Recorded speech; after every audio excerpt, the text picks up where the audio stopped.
né? E os povos indígenas pedem a preservação de terras, também a expulsão de garimpeiros, mas tem toda uma questão econômica também em relação aos indígenas na atualidade. A gente está agora com o descendente da etnia Wapixana, o Biratã de Souza Maia, que também é advogado. Doutor, seja bem-vindo aqui a esse debate. Boa tarde ao senhor. Boa tarde. Eu agradeço aí a oportunidade e o espaço. E vamos lá, as perguntas e demais questionamentos. O Biratã, só por gentileza, eu pronunciei corretamente o nome da sua etnia, é Wapixana ou Wapixana? Wapixana. Wapixana. A primeira pronúncia. Que bom, você que é descendente dessa etnia. A grande discussão hoje em relação aos indígenas, até porque nós tivemos agora, por causa da guerra da Ucrânia, preocupação em relação à extração de minerais para se fazer fertilizantes no Brasil, e o agronegócio é extremamente importante. Qual a sua opinião sobre a atuação econômica e real do indígena hoje no país? A gente tem que avançar porque nós temos ainda organizações não governamentais que querem tratar os índios quase que como primatas, ou seja, primitivos, ou seja, povos primitivos que ficam lá muito distantes da realidade hoje. Qual é a sua posição? Bom, a minha posição, não só como indígena, mas também como presidente da União Nacional dos Indígenas do Brasil, é uma posição de que nós temos que modificar isso, né? Nós temos aí, por exemplo, o PL 191, que dará essa oportunidade. Claro que nós temos que melhorar um pouco mais o texto, mas a essência, o espírito dele permite com que nós possamos avançar economicamente e socialmente na questão. Tem outro fator importante que eu vejo, essa questão de, como você destacou muito bem, de deixar os indígenas como primatas ou como homens das cavernas, né? De que isso, na minha avaliação, é uma reserva de mercado. Tá? Quanto mais os indígenas assim continuar, melhor será para ONGs que contam abertamente com apoio estrangeiro para que esse status quo dos indígenas permaneça. E nós definitivamente temos que mudar isso no Brasil, aprovando o PL 91, claro, com o contexto melhorado.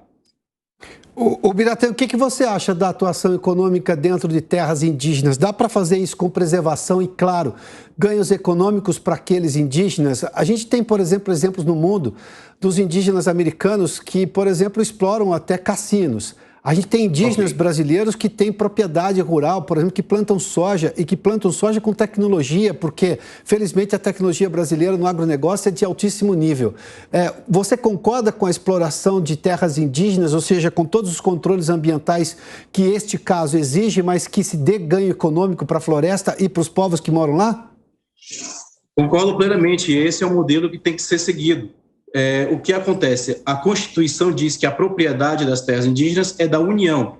Todavia, o usufruto exclusivo é dos indígenas. E esse usufruto abarca as questões econômicas. Evidentemente que nós temos que ter regras mais claras. No atual momento, nós temos uma legislação ainda um tanto draconiana, que precisa ser modificada para melhor, com regras mais claras.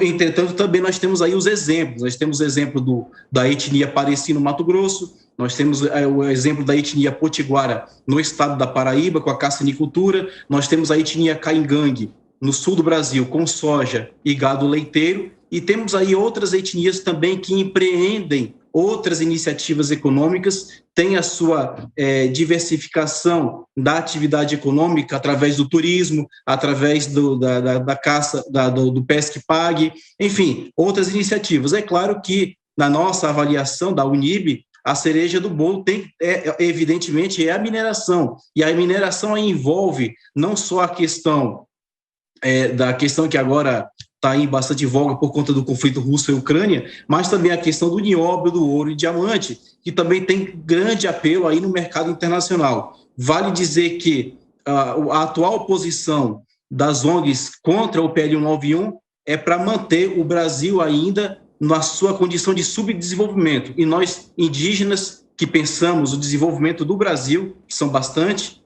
etnias, bastante comunidades, queremos a aprovação do PL 191, pois o PL 191 permitirá que o Brasil possa explorar soberanamente os seus recursos naturais junto com os indígenas.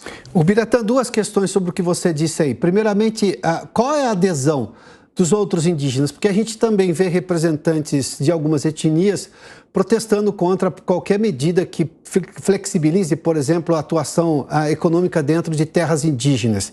Qual é a adesão que tem essa sua defesa de exploração econômica em terras indígenas?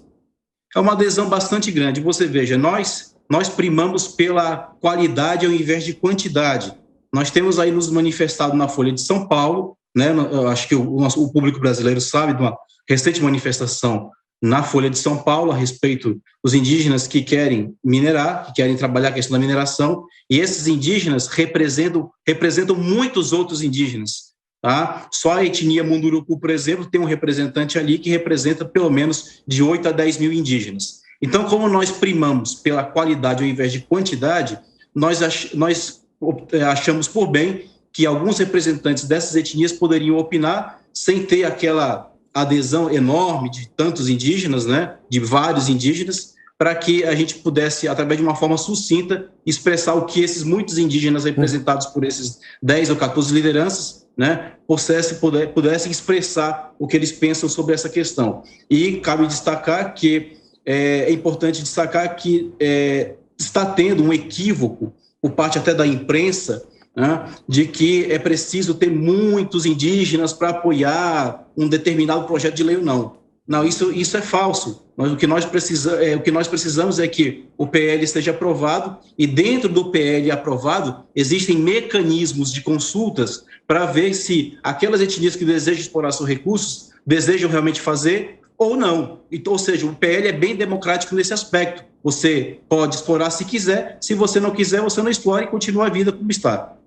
Porque hoje está intocável, ou seja, não pode e acabou, independentemente se uma etnia tem uma aprovação ou não interna em relação à área dela, é isso? E aí não se tem regras especificamente de como fazer. Porque você fez menção a uma questão que você disse que a lei hoje é draconiana. Ela é draconiana em que sentido? Ou seja, de não ter regras claras para o ganho do indígena que vai permitir exploração econômica na terra dele ou nas questões ambientais?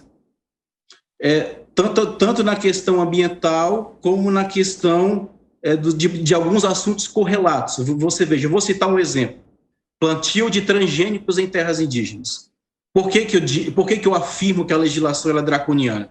Porque você tem, por exemplo, salvo engano, a lei 11.460, o artigo 1º, diz que é proibido transgênicos em terras indígenas. Só que o artigo 231 da Constituição não menciona que é proibido o transgênico em terras indígenas. Ele diz que o usufruto é exclusivo e que o índio pode explorar essa questão dos recursos naturais, pelo menos do solo ali, da forma que julgar conveniente. Não menciona a questão dos transgênicos. Então, você tem um conflito entre a Constituição e uma lei federal. Qual é a lei que prevalece? Aí você vai ter um ponto obscuro, draconiano, que você tem que acabar tendo que fazer termos de ajustamento de conduta para ver se supera esse problema. Tá. Você considera que o trabalho de boa parte das ONGs que fazem um barulho gigantesco no exterior, eu sei porque eu já passei por isso como jornalista lá, e colegas me perguntam porque são influenciadas muitas vezes por esse discurso das ONGs, que elas têm o desejo de tutelar o índio brasileiro sem perguntar ao índio o que ele quer. Hoje tem uma pressão para se ter, digamos, essa tutela revigorada, é isso?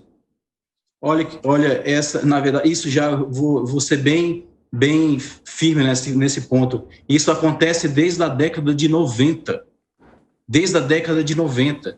Especialmente quando você se reporta depois da demarcação da terra indígena Yanomami, você vê, na minha avaliação, uma tutela das ONGs, uma tutela terrível das ONGs. Né? Uma tutela em que os índios, dentro das suas limitações, acabam não entendendo muitas coisas, o que não é culpa deles, né? Mas o que acontece? Desde a década de 90, as ONGs têm exercido essa tutela, eles, com a desculpa de terminar com a tutela do Estado a partir de 88, eles depois passam a exercer uma tutela deles próprios para os indígenas, entende? Então, assim, as ONGs, na verdade, por algumas décadas, e bota aí pelo menos 3 décadas, têm exercido essa tutela de dizer o que o índio pode ou não deve fazer dentro da sua terra. E isso é histórico, não é de agora. Isso não é nenhuma novidade. Vem desde a década de 90 e o marco com que eu considero isso é a partir da demarcação da terra indígena Yanomami.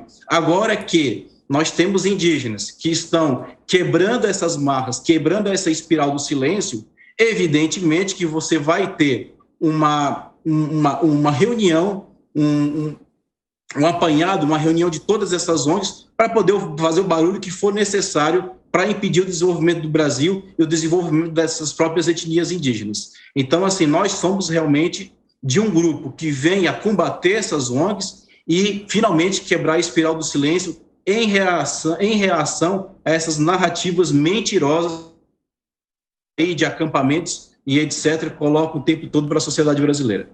Tá, rapidamente, Ubiratã, 1 minuto, por gentileza, até porque nós estamos com o tempo curto, mas eu queria ouvi-lo novamente. Nós temos vários exemplos de indígenas que já fazem exploração econômica e com sucesso, diga-se de passagem. Ou seja, não há necessidade de tutela. Os indígenas podem decidir por si próprios e, para isso, precisam da aprovação desse projeto de lei, é isso? Exatamente. O PL 191, ele vem a deixar as regras mais claras, como eu disse anteriormente, e vem a dizer o seguinte: os índios não precisam mais da tutela, eles precisam de condições claras de desenvolvimento social e econômico e, a partir disso, empreender em suas próprias terras, fazendo com que deixem eles, a maioria, de ser dependentes de programas assistenciais do Estado brasileiro. É isso que os índios precisam, é isso que a maioria dos índios hoje querem e necessitam. Ubiratã, muitíssimo obrigado pela gentileza da participação na entrevista aqui à Jovem Pan. Boa tarde, sucesso a você.